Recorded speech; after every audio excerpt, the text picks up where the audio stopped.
ನಾನು KSRTCನಲ್ಲಿ ಮೆಕ್ಯಾನಿಕ್ ಕೆಲಸ ಮಾಡ್ತಾಯಿದ್ದೀನಿ. ನನ್ನ ಹೆಸರು ಶಿಲ್ಪಾ ಅಂತೇಳಿ. ಇವತ್ತೊಂದು ದಿನ ನಾವು ನಮ್ಮ ಘಟಕದಲ್ಲಿ ಮಹಿಳಾ ದಿನಾಚರಣೆ, ಅಂತಾರಾಷ್ಟ್ರೀಯ ಮಹಿಳಾ ದಿನಾಚರಣೆಯನ್ನು ಆಚರಿಸ್ಬೇಕಂತ ಈ ದಿನ ನಾವು ಡಿಸೈಡ್ ಮಾಡಿ ಈ ದಿನ ಆಚರಣೆ ಮಾಡಿದ್ದೀವಿ.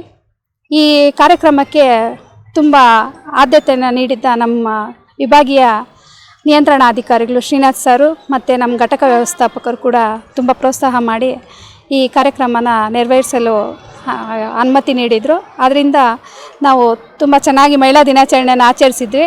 ಅದೇ ಥರ ಊಟನೂ ನಾವು ಕೊಡಬೇಕು ಅಂದ್ಕೊಂಡಿದ್ವಿ. ಅದೇ ರೀತಿ ನಾವು ಸ್ಟ್ಯಾಂಡಲ್ಲಿ ಸ್ವಲ್ಪ ಜನಕ್ಕೆ ಊಟ ಕೊಡೋಣ ಅಂದ್ಕೊಂಡ್ವಿ. ಮಹಿಳಾ ದಿನಾಚರಣೆ ಇರೋ ಕಾರಣ ಇವಾಗ ಗ್ಯಾಸ್ ಬೇರೆ ಅಭಾವ ಆಗಿದೆ. ಪಾಪ ತುಂಬ ಜನ ಬೇರೆ ಕಡೆಯಿಂದ ಬಂದಿರ್ತಾರೆ. ಹೋಟ್ಲಲ್ಲೆಲ್ಲ ಊಟ ಸಿಗ್ತಾ ಇಲ್ಲ ಇವಾಗ ಸಡನ್ನಾಗಿ. ಅದಕ್ಕೆ ನಾವೊಂದು 200-300 ಜನಕ್ಕಾದರೂ ಊಟ ಕೊಡೋಣ ನಮ್ಮಿಂದ ಅಂಥೇಳಿ ನಾನು ಇಲ್ಲಿ ಊಟ ತೊಗೊಂಬಂದಿದ್ದೀನಿ. ತುಂಬ ಖುಷಿ ಆಗ್ತಾಯಿದೆ, ತುಂಬ ಖುಷಿ ಪಡ್ತಾಯಿದ್ದಾರೆ ಎಲ್ಲರೂ. ನಿಮ್ಗೆ ಒಳ್ಳೇದಾಗಲಿ ಅಮ್ಮ ಅಂತ ತುಂಬಾ ಖುಷಿ ಪಡ್ತಾಯಿದ್ದೆ. ಇಲ್ಲ ಸರ್, ತುಂಬ ವರ್ಷಗಳಿಂದ ಮಾಡ್ಕೊಂಡು ಬಂದಿದ್ದೀವಿ. ಈ ವರ್ಷ ಗ್ಯಾಸ್ ಅಭಾವ ಇರೋದ್ರಿಂದ ನಾವು ಇಲ್ಲಿ ಊಟ ಕೊಡಬೇಕು ಅಂತ ಅಂದ್ಕೊಂಡ್ವಿ. ನಮ್ಮ ಕೋಲಾರ ಡಿಪೋ ನಿರ್ವಾಹಕರು ಮತ್ತು ತಾಂತ್ರಿಕ ಸಿಬ್ಬಂದಿ ಮಹಿಳಾ ವರ್ಗದವರಿಗೆ ಎಲ್ಲರಿಗೂ ಈ ಸಂದರ್ಭದಲ್ಲಿ ಕೃತಜ್ಞತೆಗಳನ್ನ ಹೇಳ್ತೀನಿ.